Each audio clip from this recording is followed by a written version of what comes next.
जय श्री राम। परम श्रद्धेय स्वामी जी के चरणों में कोटि कोटि नमन। परम श्रद्धेय श्री गुसाई जी के चरणों में कोटि कोटि नमन। अनंत कोटि ब्रह्मांड नायक परात्पर सर्वेश्वर प्रभु श्री रामचंद्र जी के चरणों में कोटि कोटि नमन।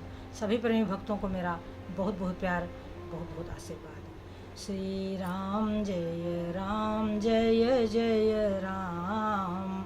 श्री राम जय जय राम। मंगल मूर्ति मारुति नंदन, सकल मंगल मूल निकंदन। पवन तनय संतन हितकारी, हृदय विराजत अवध बिहारी।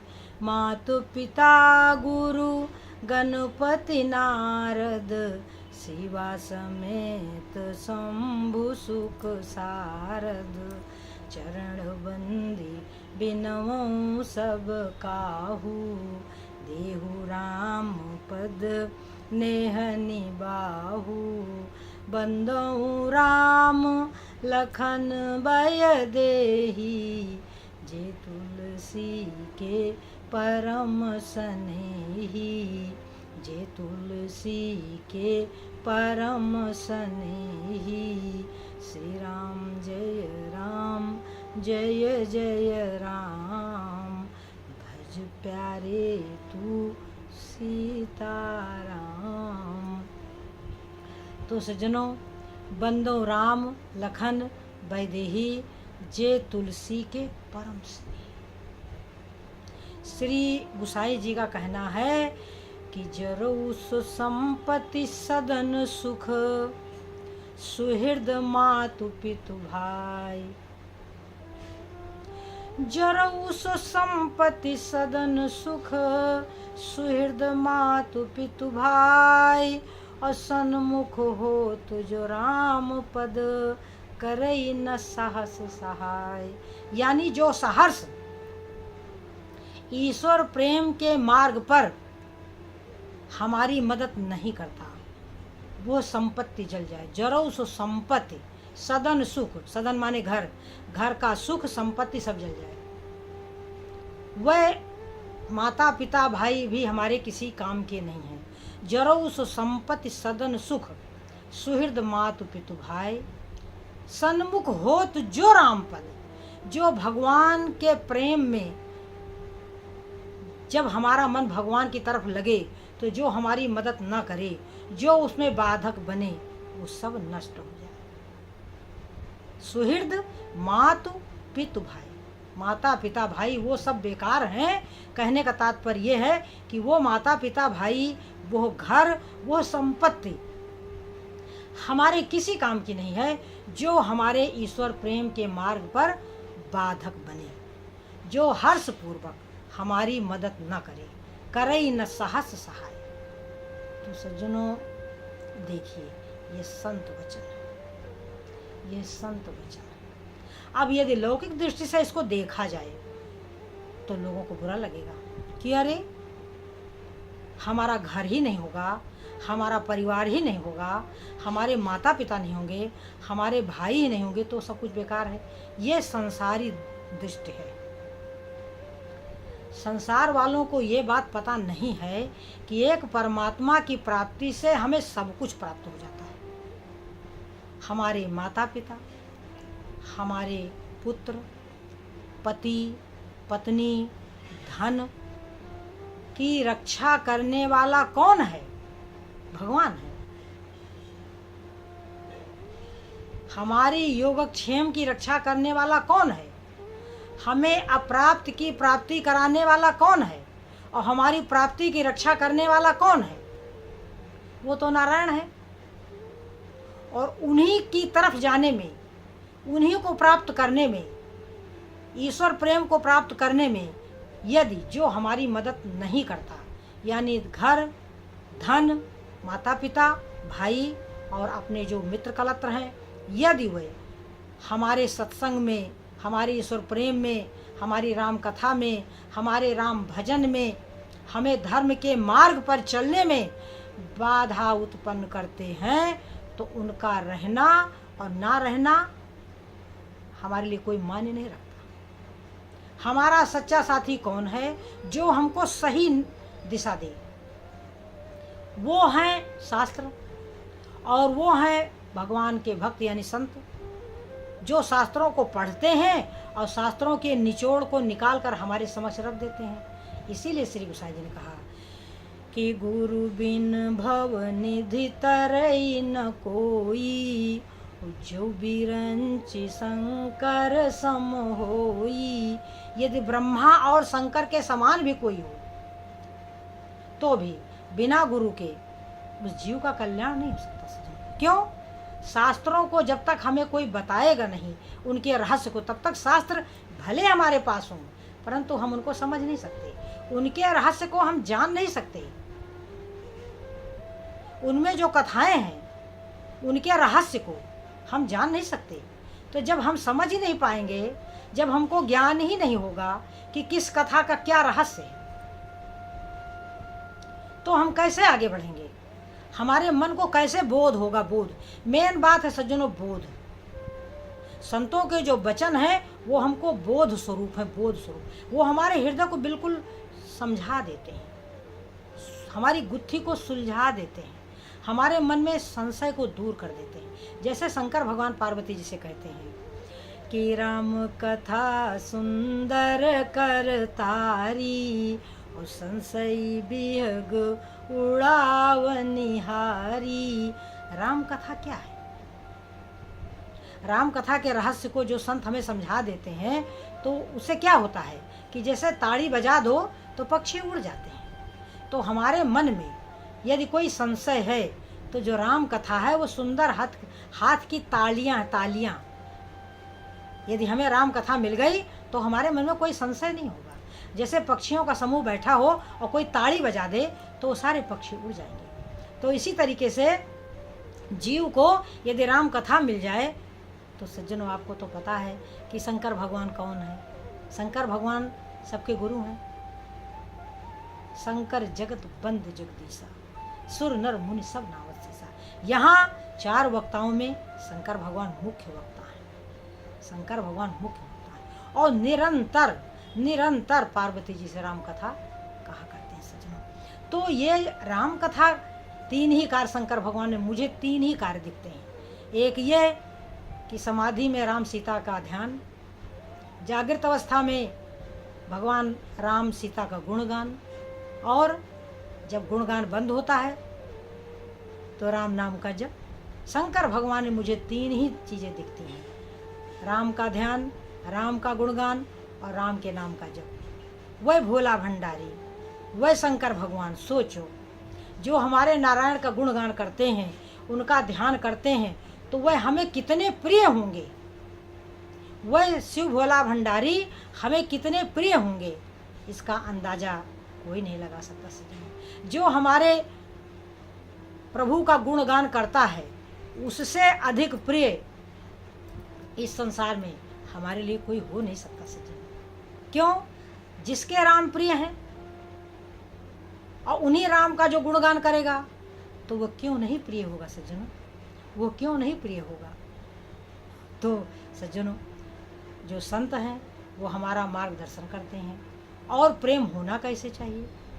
जीव के हृदय में धर्म से और अपने इष्ट देव में कैसा प्रेम होना चाहिए, यह रामचरितमानस हमको सिखाती है। देखो सज्जनों, माता पार्वती ने तपस्या करी और उनकी परीक्षा, तपस्या पूर्ण हो गई और ब्रह्मा जी की आकाशवाणी भी हो गई कि अस तप काहु न कीन भवानी।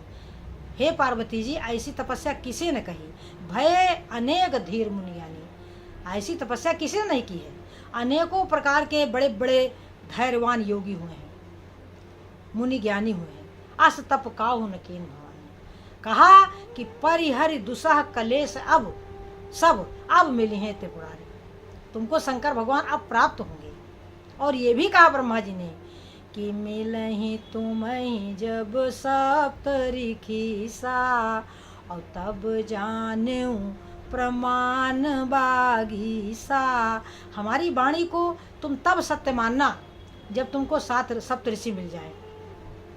तो सज्जनों, माता पार्वती की तपस्या पूर्ण हो चुकी थी और शंकर भगवान ने उनको उनके प्रेम की परीक्षा लेने के लिए सप्तऋषियों को भेजा। क्या कहा कि पार्वती पही जाई तुम प्रेम परीक्षा ले, उनके प्रेम की परीक्षा लो। देखो भगवान हमारी कितनी परीक्षा लेते हैं, और यदि हम उस परीक्षा में पास ना हो तो सोचो ये कैसी भक्ति से जन्म।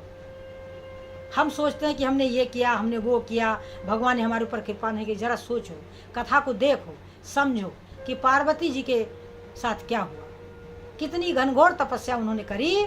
और जब प्रभु श्री रामचंद्र जी उनके पास गए और उनसे कहा कि मम बिनती अब सुनहु शिव, जो मो पर निज नेहु, और जाई विवाह शैल जही, यह मोहि मांगे देहु। भगवान ने मांगा कि जाई विवाह शैल जही, यह मोहि मांगे देहु। देखिए शंकर भगवान की प्रियतमा से पार्वती जी को और शंकर भगवान को मिलाना चाहते हैं भगवान राम, और कह क्या रहे हैं कि यह मोहि मांगे देहु, मतलब यह मेरी इच्छा है, इसको तुम पूर्ण करो। देखो भगवान को हमारी कितनी चिंता है, हमारा सुख क्या है, हमारा दुख क्या है, हम किसमें हमारा जीवन सुखमय होगा, ये सब हमारे नारायण को पता है। बस केवल हम उनके शरण हो जाएं, हम उनके शरण में चले जाएं, हम हृदय से अपने आप को उनको समर्पित कर दें कि हे प्रभु हमारा इस दुनिया में कोई नहीं है, हमारे तो केवल आप ही हो, हमारे तो केवल आप ही हो। जैसे हनुमान जी कहते हैं कि तो माया बस फिरूं भुलाना, और ताते मैं नहीं प्रभु पहचाना। तो सज्जनों जो जीवन उनके बिना बीत गया, उन नारायण की याद के बिना जो जीवन बीत गया, वो तो भगवान हमारे जीवन की गणना में ना करे। जो जीवन उनके ध्यान, उनके प्रेम के बिना, उनके नाम जप के बिना बीत गया, वो तो हमारे जीवन, वो जीवन तो बिल्कुल बेकार सज्जन, उस जीवन का तो कोई मतलब नहीं है। ये भक्त का भाव है। तो सज्जनों प्रभु अपने भक्त का कितना ध्यान करते हो, कहते भी हैं कि प्रेमी का मैं ऋणी हूँ, अपने प्रेमी भक्त के वह ऋणी हैं। यही हमारा असूल 4 पदार्थ ब्याज में, अर्थ धर्म काम मोक्ष, तो ब्याज है, ब्याज देते हैं अपने भक्तों को, और बाकी रहा मूल का मूल, मूलधन अपने पास रखते हैं भक्त के लिए बचा करके, कि जब भक्त संसार में आता है और इधर उधर भटकने लगता है तो भगवान उसी मूलधन से फिर से उसको अपनी ओर खींच लेते हैं। क्योंकि जब तक हमारे पास धर्म रूपी पूंजी नहीं होगी सज्जनों, तब तक तो भगवान की तरफ हम चल नहीं सकते सज्जनों। धर्म की पूंजी के बल पर ही हम नारायण का नाम जप कर सकते हैं, नारायण का ध्यान कर सकते हैं, नारायण का गुणगान कर सकते हैं। तो प्रभु को सब पता है कि हमने पीछे हमारा भाव क्या था, और अभी आज हमारा क्या भाव है, और आगे हमारा क्या भाव होगा। तो जब एक बार भक्त का जो भाव भगवानमय हो जाता है तो उसका जीवन हमेशा हमेशा के लिए सफल होता है। कोई फिर एक जन्म के लिए नहीं होता, वो फिर हो ही जाता है। चाहे कितना हम आ जाएं संसार में, चाहे हम कितनी माया में रहें, परंतु भगवान हमको इस माया के दलदल से खींच ही लेंगे, क्योंकि हमारा जो मूलधन है उनके पास है, जमा है। अर्थ धर्म काम मोक्ष का सुख तो हमने भोग ही लिया, हमारा मूलधन उनके पास जमा है, और उसी मूलधन से भगवान फिर से हमको सत्संग देंगे, फिर से हमको अपनी ओर अपना प्रेम देंगे, फिर से हमको वो अपना ज्ञान देंगे। तो श्रद्धा कैसी होनी चाहिए कि जब सप्तऋषि माता पार्वती जी के पास गए तो क्या बोले कि कायव राधहु का तुम चाहू। किसकी आराधना कर रही हो, तुम क्या चाहती हो, हमसे सच्ची सच्ची बात कहो। माता पार्वती ने कहा कि आप हंसेंगे। तो सप्तऋषियों ने कहा अरे बताओ तो माता पार्वती ने कह दिया कि मैं सदा सदा के लिए शंकर भगवान को पति रूप में चाहती हूँ। अब जैसे ये बात कहा वैसे सप्तऋषि हंस पड़े, कहने लगे कि भाई शंकर भगवान के अवगुणों को बताया कि अकुल अगेह दिगंबर ब्याली, उनका कोई कुल नहीं है, उनका कोई घर नहीं है, वो दिगंबर हैं, वो सर्प लपेटे रहते हैं। निर्गुण निर्लज्ज हैं, कुबेश है, उनका बेश गंदा है। कपाली, गले में माला पहने रहते हैं मुंडों की, उनका कोई कुल नहीं है। अब बताओ, कह रहे हैं सप्तऋषि कि कहो कवन सुख असबर पाए। जिसका कोई कुल नहीं है, जिसका कोई घर नहीं है, जो गले में मुंडों की माला पहने रहता है, जो शरीर में सर्प लपेटे रहता है, जो अंगों में भूत लगाए रहता है, अकुल अगेह दिगंबर ब्याली और निर्गुण नीलज कुबेश कपाली, यानी बुरा बेश बनाए रहते हैं। तुम्हें कौन सा सुख मिलने वाला ऐसा दूल्हा पाने में? देखो ऐसा है कि ये तो इनमें तो अवगुण ही अवगुण है। भिक्षा मांग करके खाते हैं, भीख मांगी भव खाएं, और सहज एकाकिन के भवन कबहू की नारी खटाएं। कभी स्त्रियां रह सकती हैं क्या? सप्तऋषि ऐसा बोली। अब कहते हैं कि हम तुम्हारे लिए सुंदर पति बताएंगे। दूषण रहित सकल गुण राशि, जिनमें कोई दोष नहीं है, जो गुणों के धाम है, सकल गुण राशि, और श्रीपतिपुर वैकुंठ निवासी, श्रीपति लक्ष्मी के पति हैं, उनका वैकुंठ में निवास है, ऐसा पति तुम्हारे लिए हम ला देंगे। सप्तऋषि ऐसा बोले। माता मुस्कुरा पड़ी। माता पार्वती ने क्या कहा कि आपने सत्य ही कहा है भाई, कि ये जो शरीर है ये किससे प्रकट हुआ है? पर्वतराज हिमालय से। तो हमारा स्वभाव जो है हठी है, हमारा जो स्वभाव है हठी है। महादेव अवगुण भवन और विष्णु सकल गुण धाम। मुनिवर, महादेव अवगुण भवन और विष्णु सकल गुण धाम, और जही कर मन रम जाहि सन, तेहि सन काम। कह रही हैं कि जो तुम मिलते हो प्रथम मुनीसा, हे मुनिवर, ये तुम पहले मिले होते तो सुनती हूँ सिख तुम्हारी धरी सीसा, तो मैं तुम्हारी शिक्षा को ग्रहण करती। अब मैं जन्म संभुहित हारा, को गुण दूषण करई बिचारा। अब गुण और दोष का विचार कौन करे? कारण क्या है कि गुरु के बचन प्रतीति न जेही, और सपन हूँ सुगम न सुख सिद्धि तेही। अपने गुरु के वचनों में जिसको विश्वास नहीं होता, गुरु के वचन प्रतीति न जेही, सपने उसको स्वप्न में भी कोई सिद्धि नहीं मिल सकती। नारद बचन न मैं परिहरऊं, और बसऊ भवन उजरऊं नहीं डरऊं। सज्जनों, जब श्रद्धा अपनी मजबूत है, धर्म में अपनी श्रद्धा है, अपने इष्ट देव में अपना प्रगाढ़ प्रेम है, तो फिर सुख दुख की परवाह कौन करे? थोड़ा विचार करें। इस संसार में हम कितना दुख भोगते हैं। नर संसारी लगन में सुख दुख सहाय करोड़, और नारायण हरि भगत में जो हो गई सो थोड़। अरे प्रभु की प्राप्ति में यदि हमें दुख भी मिलता, वैसे दुख तो मिलता नहीं सज्जनों। ये कहने की बात है, ईश्वर की प्राप्ति के लिए जैसे ही आप चलेंगे, वैसे ही आपका सारा मार्ग सुख में हो जाएगा। जो हमने देखा है, जो हमने देखा है। लोग ऐसा कहते हैं कि हमने जब से भगवत भजन शुरू किया तब से हमारे सामने बड़ी विघ्न बाधाएं, परंतु सज्जनों, हमने जब से भगवान का भजन शुरू किया तब से हमारी सारी बाधाएं समाप्त हो गई, हमारा शरीर स्वस्थ हो गया, हमारा मन निर्मल हो गया, हमारा जीवन सफल हो गया। तो हो सकता है ऐसा होता भी हो कि भाई भगवान की प्राप्ति में लोगों को, लेकिन परंतु ऐसा होता नहीं।